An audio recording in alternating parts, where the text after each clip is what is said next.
معظم عمومی مولانا احمد پاشا قادری صاحب، معظم خان صاحب اور جعفر حسین میراث صاحب اور دیگر ارکان اسمبلی اور محبان مجلس، نوجوان ساتھیوں، محترم بزرگوں، عزیز دوستوں اور پش پردہ بیٹھ کر سننے والی عزت دار بہنوں، السلام علیکم ورحمۃ اللہ وبرکاتہ۔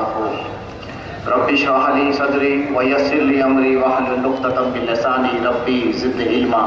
حضرات، آج ہم جمع ہوئے ہیں قائد ملت کو خراج عقیدت پیش کرنے کے لیے۔ یہ جلسے آپ تمام حضرات کے سامنے رکھنے کا مقصد یہی ہے کہ تاریخ اسلام اور تاریخ مجلس اتحاد المسلمین اور موجودہ حالات مسلمانوں کے، چاہے وہ حیدرآباد ہو، تلنگانہ ہو یا ہندوستان میں، آج مسلمان کس مشکل سے دوچار ہو رہا ہے، ان تمام حالات آپ تمام لوگوں کو واقف کروانے کے لیے جلسے رکھے جاتے ہیں۔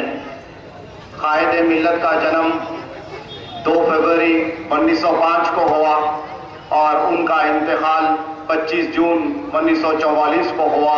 ہندوستان آزاد ہونے سے 3 سال پہلے ہی اس دنیا سے وہ رخصت ہو گئے۔ تاریخ میں بتایا جاتا ہے، اور ہم تو وہ دور دیکھے نہیں، مگر ہمارے بزرگ حضرات یہ چیز کو بیان کرتے ہیں کہ وہ ایک ایسے قائد تھے جن کے دل میں ایک جذبہ تھا کہ بڑھتی ہوئی ترقی جو ہندوستان کو آزاد کرنے کے لیے آگے بڑھ رہی تھی، انقلاب آگے بڑھ رہا تھا، اور وہیں پہ سلطنت عاصی جائی ایک ٹوٹنے کے موقف میں آ گئی تھی، اور مسلمانوں کی زندگی میں سے عیش اور آرام اور دولت، منصب، جاگیر ٹوٹتے لوٹتے نظر آ رہی تھی۔ تو یہ دور اندیش قیادت محمد بہادر خان علیہ بہادر یار جنگ قائد ملت کی دور اندیش قیادت نے ایک بنیاد کو ڈالا، اور اس بنیاد کو آج آپ تمام لوگ ایک بھرپور شکل میں دیکھ رہے ہیں۔ یہ مجلس اتحاد المسلمین وہ مجلس اتحاد المسلمین سے بالکل علیحدہ ہے۔ وہ مجلس اتحاد المسلمین کو جن لوگوں نے اپنی جان کی بازی لگا کر پیدا کیا، وہ ہندوستان کو آزاد ہونے سے پہلے تھی۔ جب بہادر یار جنگ صاحب کو قائد ملت کے جس طریقے سے ان کو قتل کیا گیا، جن کے حقرے میں زہر ڈال کر مارا گیا، یا حادثہ ہوا یا اتفاق ہوا یا قتل ہوا یا سازش ہوئی، یہ بات کا ملاحظہ آج تک کسی کے سامنے نہیں ہے۔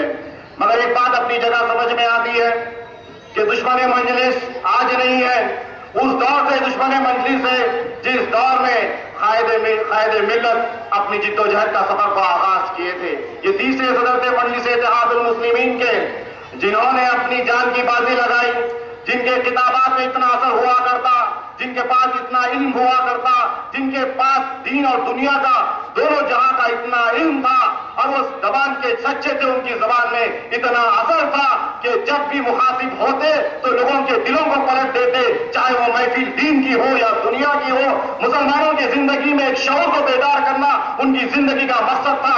مسلمانوں کی زندگی میں ایک سیاسی جذبے کو بڑھانا، ایک سیاسی طاقت کو پیدا کرنا۔ بدلتے ہوئے حالات کا وہ اندازہ لگا لیے تھے کہ جس طریقے سے انقلاب آگے بڑھ رہا ہے، جس طریقے سے ہندوستان کو آزاد کرنے کی مہم آگے بڑھ رہی ہے، اور اسی طریقے سے ایک بار آفت آنے والی ہے ریاست ڈکن پر، اور سلطنت سے آصف جاہ سرنگ نظام میر عثمان علی پاشا کی حکومت ایک دن ختم ہونے والی ہے۔ تو یہاں کے مسلمانوں کا اثاثہ کیا ہوگا؟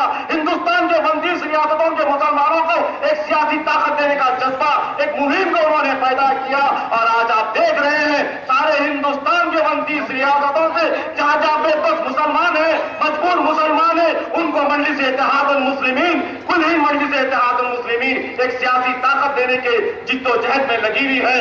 مقررین کافی زیادہ ہے، اور مجھے 5 منٹ کا وقت دیا گیا۔ انشاءاللہ پھر آپ سے ملاقات ہوں گی۔ شکریہ، خدا حافظ۔